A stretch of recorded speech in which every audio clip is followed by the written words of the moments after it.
Saludos dominicanos en todo el territorio de la República. Hoy miércoles 13 de junio del año 2012 le traemos otra edición de Agenda Nacional que le llega de lunes a viernes de 1 a 1:30 pasado meridiano por Teleimpacto, canal 22 del Telecable Nacional, 52 de Cable Aster, 22 de Win Telecom y 52 de Éxito Visión. Les habla Leopoldo Espaillat Anita. Hoy vamos a hacer un programa especial con el amigo ingeniero electromecánico José Luis Moreno San Juan, que ha estado de acuerdo en venir a tocar unos puntos bastante amplios de lo que es el futuro de la energía en el mundo. Bueno, gracias por invitarme.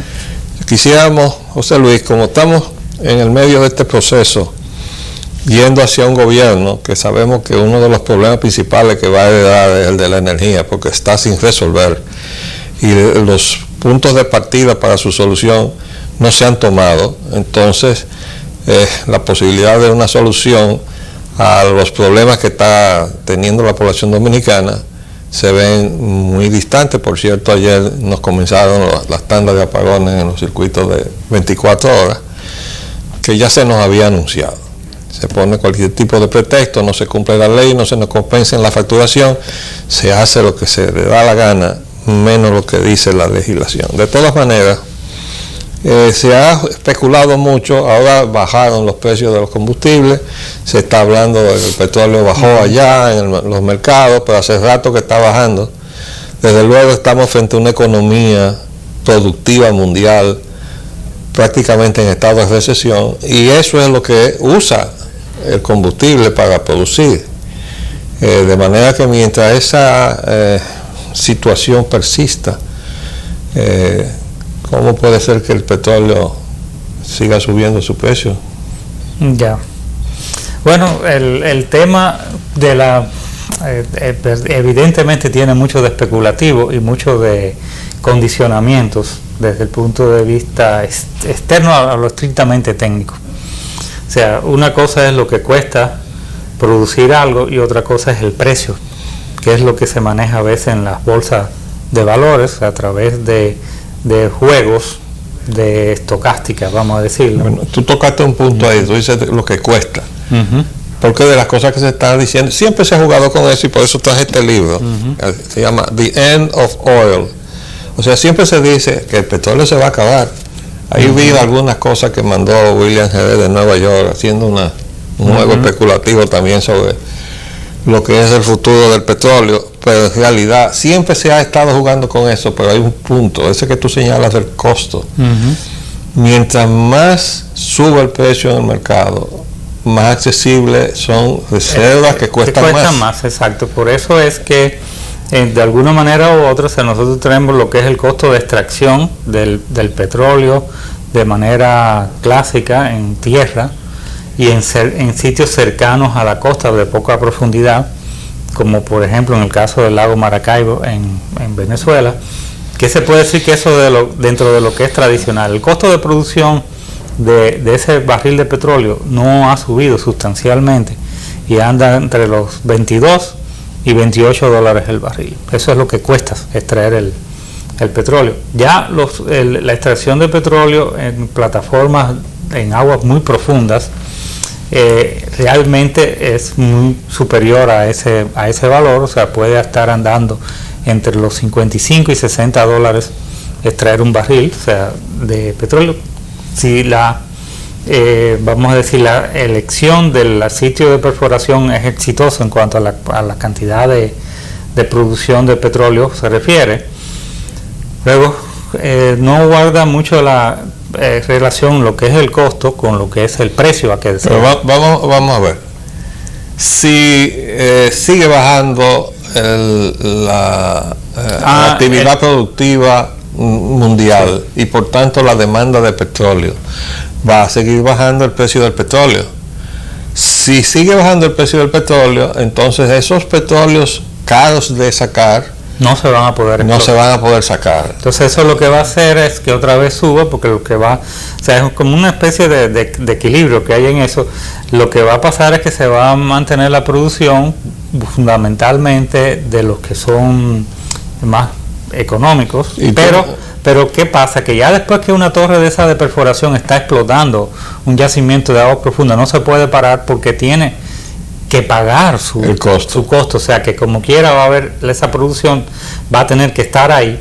Y lo que luce más prudente en cierta forma es disminuir entonces tal vez la producción de los otros. Pero no habrá entonces ahora precisamente una perspectiva de cambio hacia otras energías y a otras bueno, en eso se ha estado jugando mucho, sin embargo, fíjese, por ejemplo con el gas natural, el caso del gas trabajo que tú me mandaste sobre las extracciones en España, en la zona de Burgos, lo que le llaman la fractura hidráulica, ¿verdad? Que un trabajo muy crítico a esa tecnología que parece que es la que están usando en Estados Unidos. Sí, por eso se habla de que va a haber gas natural barato, pero ¿a qué costo ambiental? O sea, ese es el gran problema, cuando realmente se está vendiendo que el gas natural es una energía limpia, que no lo es, porque realmente contamina también, lo que contamina es menos que el carbón o que el fluoruro número 6, que de hecho carbón y fluoruro número 6 contaminan, están dentro de un orden de magnitud cercano, o sea, el gas natural sí está mucho más bajo, pero contamina. Tú mencionas eso por el argumento ese de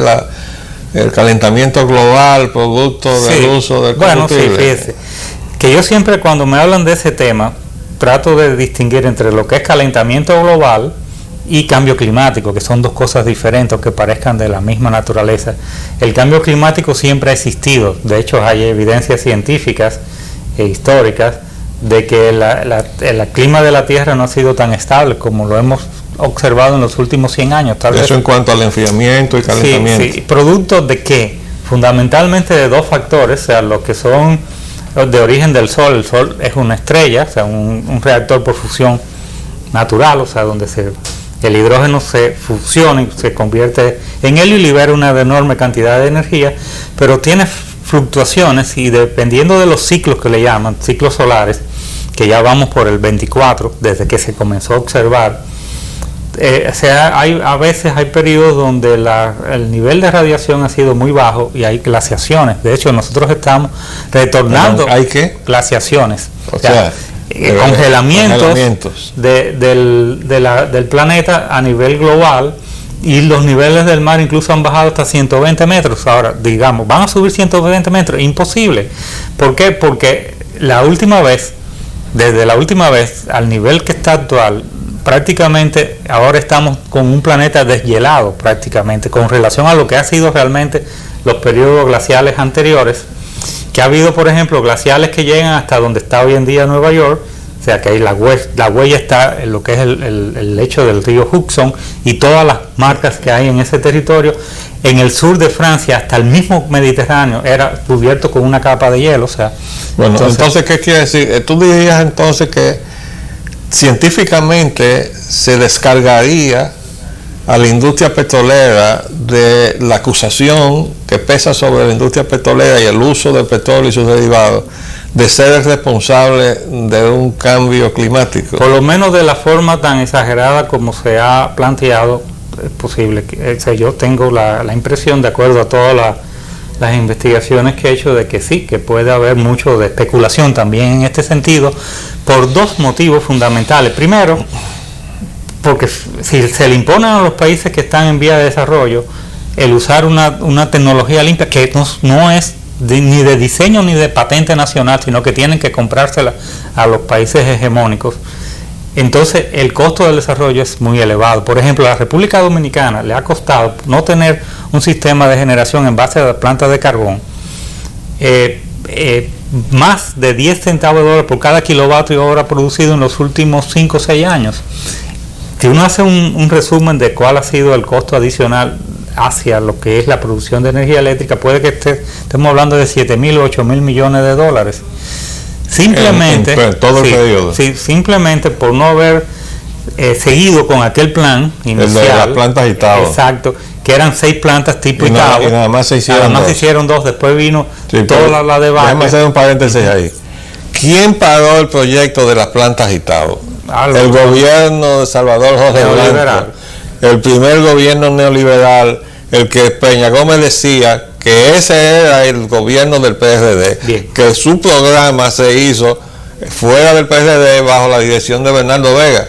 Entonces, ese programa y ese gobierno fue que paró el programa de plantas agitadas. Por eso siempre en los últimos veces que me ha tocado participar en conferencias y demás, yo le digo que el problema de la energía en la República Dominicana no es un problema técnico, porque se sabe, los técnicos saben qué es lo que hay que hacer, que es un problema ideológico, porque la política que se impone aquí desde fuera no permite lo que más le conviene al país, que es la defensa del interés nacional. No permite eso, o sea, no permite eso, y por eso hemos estado dando vueltas, e incluso no tenemos ahora una generación de electricidad adecuada, no tenemos tal vez el tipo de tecnología que nos podría permitir energía a un precio competitivo para poder hacer competitiva nuestra industria, porque incluso estamos hablando mucho de convertirnos en un país exportador.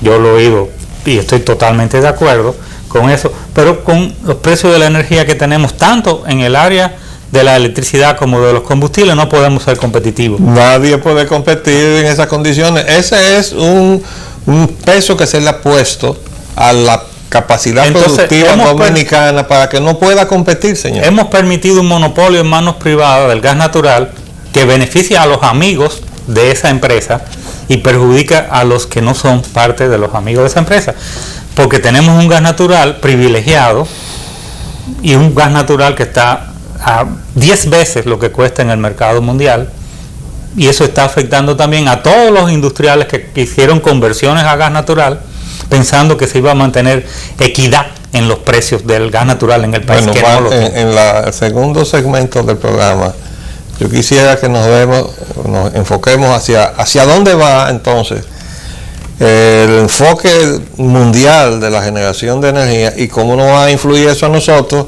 con esta falta de visión que estamos demostrando tener todos los partidos que concurrieron al evento electoral que se llamaron elecciones. Porque allí recuerdan que a iniciativa nuestra, la Universidad Autónoma de Santo Domingo convocó a una confrontación de programas de energía y hubo precisamente el grupo de Danilo no concurrió. No. Bueno, vamos a hacer un paréntesis y volvemos enseguida.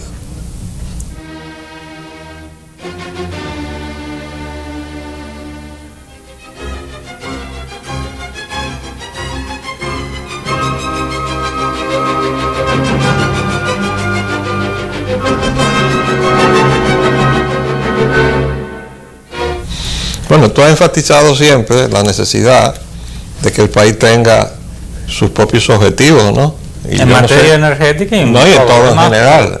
Y ahora, ¿cómo lo vamos a hacer con una ley que supuestamente nos obliga a los próximos 30 años a mantener una estrategia nacional de desarrollo que nos condena a un enfoque de economía neoliberal? Desde luego, como aquí nada se cumple, ni la Constitución, la esperanza que tenemos es que esa ley no se va a cumplir de ninguna manera. O por lo menos que se matice hacia lo que es el interés nacional. Óigame, yo traje este librito ayer y leí algunas cositas, pero yo la quiero volver a leer por lo mismo que tú estás diciendo.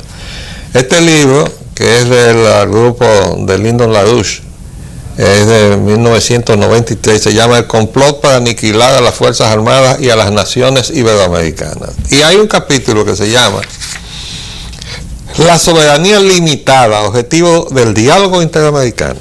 Oigan bien esa entidad. No, diálogo interamericano premia a los que son buenos, de acuerdo a ellos. Oigan los dos objetivos que señala aquí. Dice, el primer objetivo de índole económica, le asigna claramente a Iberoamérica el papel de abastecedor de los recursos naturales, entiéndase, el saqueo de nuestras riquezas mineras, República Dominicana y Haití por igual, Eso le llaman aquí de manera eufemística abastecedor de los recursos naturales y el costo más bajo de la mano de obra, entiéndase, miseria, ¿verdad? Salarios miseriosos a base de devaluar la moneda. ¿A cómo anda el peso dominicano? A lo que fue hace 15, 20 años. Oiga el segundo punto.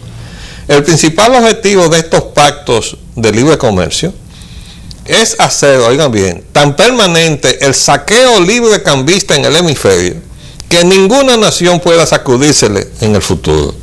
Eso es los objetivos de diálogo interamericano, para que cuando ustedes oigan hablar del diálogo interamericano y de sus miembros, entonces sepamos a qué atenernos. ¿Por qué? Porque para eso es que está Funglode ahí, diseminando el tóxico ideológico de la economía neoliberal, la misma que está hundiendo al aparato productivo nacional, y su último episodio fue la venta de la Cervecería Nacional Dominicana. Pues vamos a ver ahora, entonces, ¿cómo crees tú, hacia dónde va la generación de energía? Porque yo recuerdo que tú sacaste un documento antiguo de la Corporación Dominicana de Electricidad en unas recomendaciones del Stone and Webster, que incluía hasta energía nuclear. Sí, de hecho hay toda una campaña en contra de lo que es la energía nuclear, pero la energía nuclear, si se analiza sin pasión, pues tal vez es la que menos contamina de todas, sobre todo si se maneja adecuadamente. ¿Qué quiere decir si se analiza sin objetivos y intereses económicos? Exactamente. Porque eso es lo que engendra pasión. Pero también lo que pasa es que es un tema que puede controlar las naciones y puede hacer bastante independiente a las naciones que poseen esa tecnología, porque no va a tener que depender tanto del exterior para poder mantener. O sea, la famosa situación de dominación-dependencia. Señores, oigan bien, para que nos vayamos educando, que este programa está para eso.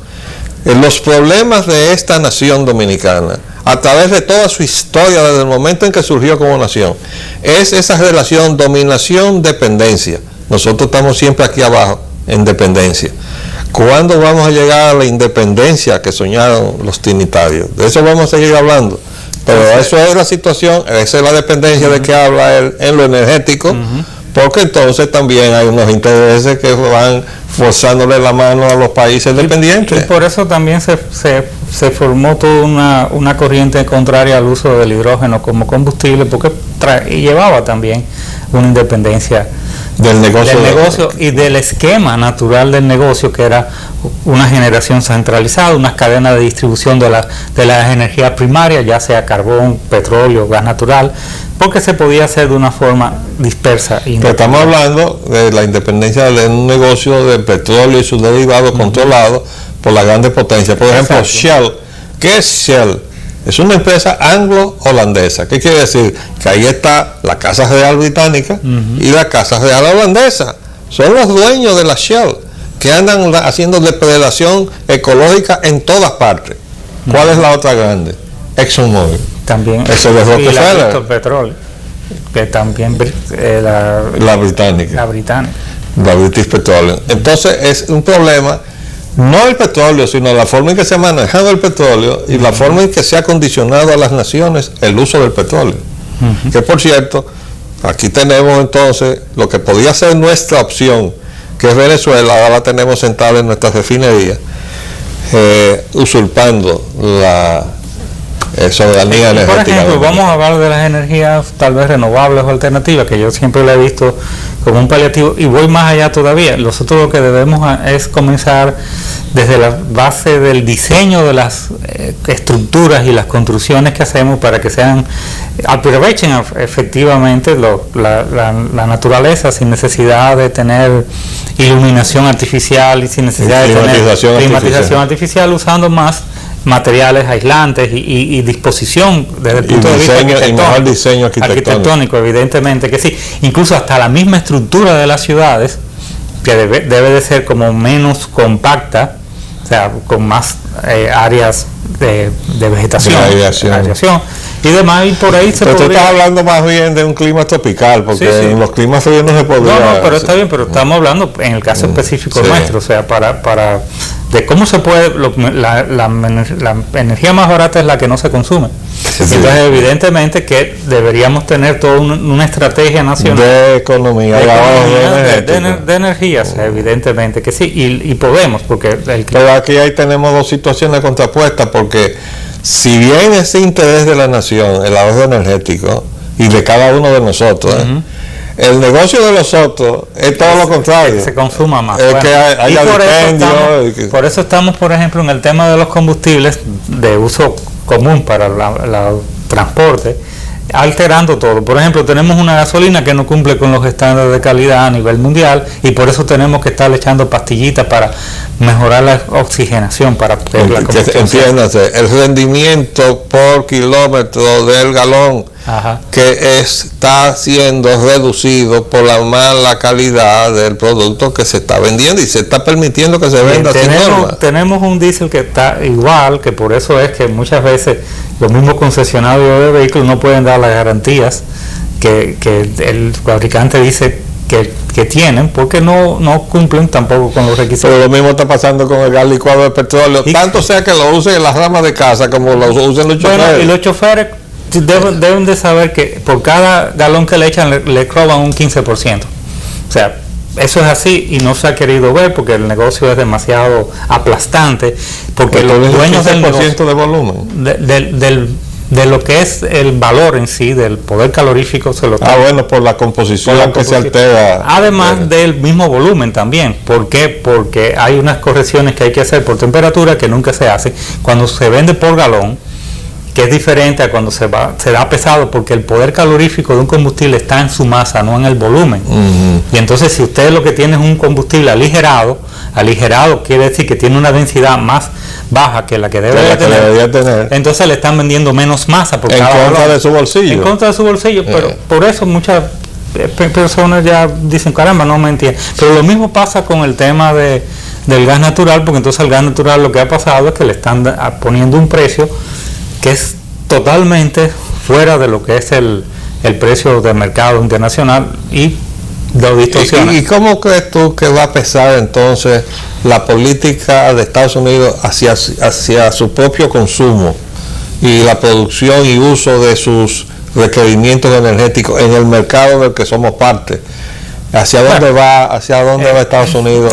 Estados Unidos tiene su base en producción de energía eléctrica en carbón y nuclear, más de como un 60% entre las dos.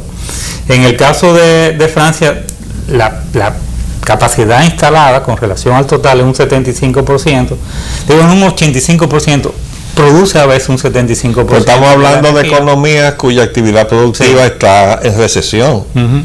O sea que siendo grandes potencias industriales, y fíjense, su actividad productiva está algunas cosas curiosas. Por ejemplo, o sea, Francia es un país exportador de energía eléctrica. ¿A dónde exporta? Fundamentalmente a Alemania y a Italia.